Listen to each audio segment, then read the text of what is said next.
Welcome to this lecture about Builder API variations. We are going to analyze how to build a nice API for our builders. The goal for this lecture is to identify and understand the different variations that we can have in our Builder API and what are the consequences of choosing one way or another. Let's start with our example of Microdown. Microdown is a markdown language, it's a compact subset of it, and it has more extensions, or is more extensible. We can add specific extensions to Microdown to allow us for representing more elements that markdown. We use it in Pharo for documenting a lot of elements, especially for class comments, but also it's used outside to generate slides, books, documentation in general. As an example here of the writing, we can see that this is an evolution of Markdown with some little additions. We can see the text. It generates a text that have a list, that have definitions for slides, bullets, and so on. So it's a nice extension to Markdown, and we use it in Pharo for generating our class comments. Like that, we can put rich text in our class comments, like for example, code blocks, or having a style for our selectors, or having links to other classes, to other elements. We have a way of creating default class comments. We can generate this class comment from the analysis of the class, for example, showing which are the messages it understands, how it is created. And also we have a way of extending that and specializing it for some specific classes. In this case, we are analyzing the comment of the button presenter, that is one of the elements of Spec, our UI framework. And in this one, we are provided different parts when generating this markdown comment. These comments are generated by our code, and it's nice to have different elements. In this case, for example, we have a code block, we have links, we have examples, and so on, that is generated from the metadata in the class. Other example, when we have a baseline that is a description of our projects, we render the comment in a different way, showing different information. This Microdown is generated programmatically, but with a lot of nice features. One of the best features is that we don't care about doing concatenation of strings.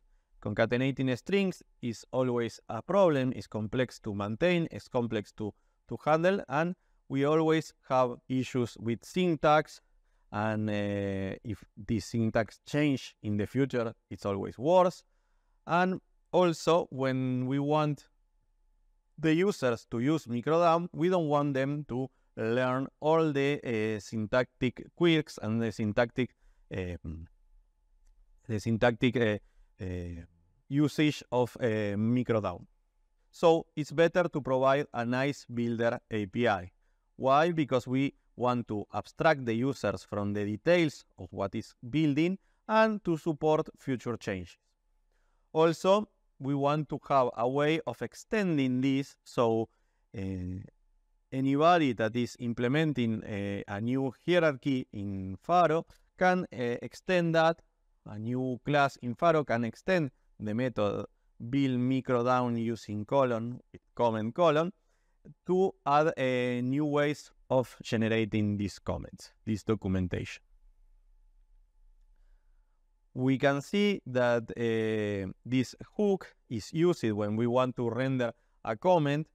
We delegate to the class or the package, and we send the message to generate this comment. And then it is rendered by Microdown to show it in the tools in Pharo. The default implementation just takes the builder, creates a header with the class string, colon string, and the name of the class. And then it puts an horizontal line and add the comment written by the programmer of the class. This is the basic implementation. Again, anybody can extend this. In this example, we are seeing the extension done by Spec, our UI framework, that basically will do the same that is done in the superclass, the same that is done in the base case, but then it starts adding its own section. It will have a section with the code for the examples, a section with how to create these objects, and then it has extra sections, and it allows to describe all the elements that we want in our documentation. We see the same is done in the case of the baseline. In the baseline, we want to print the dependencies, and it's exactly the same idea. We are overriding this method and adding the specific behavior to create the documentation that we want. This builder API for Microdown is always based in the concepts that the user wants from Microdown. Talks about text, talks about the styles, talks about anchors, code blocks, comments, etc. These concepts are the concepts that are important for the user and a concept that are important to generate the Microdown page. When we are generating the leaf element in our document, like text or a new line or horizontal line, we are just passing the argument, and we are just taking the simple order in which they are created. We are just accumulating the text one and after the other. For example, if we do execute in this order, first in the document will appear the text ball and then the new line. The code blocks, of course, they are also a leaf element, and we can create them directly talking to the builder. We want a code block, and we pass the Pharo code that we want to show. The most interesting part of the builder is when we start having composite and nested elements, because one of the natures of Microdown documents is that is a nested model. We will have an style that is applied to another style that is applied to a text, or a heading that has a text inside, or a list that has element inside, and each element can have text, and so on. So there is a nature of nested elements. So how does it work, the API of Microdown of this? Well, it uses blocks to support the wrapping of elements, to support the nesting of elements. In this case, as we see the API, it's easy to understand that we are creating an element that will give the style bold, and this bold will be applied to all the content of this block. In this case, will be applied to the text that we have inside. The same happens when we have two levels of nesting. We have a bold element that will wrap an italic element that will wrap the text, producing that our text at the end is in bold and italic. This pattern is also used when we have headers, when we have titles, because we want to put in the title a text that maybe has bold content, and we see in this example that is the same idea.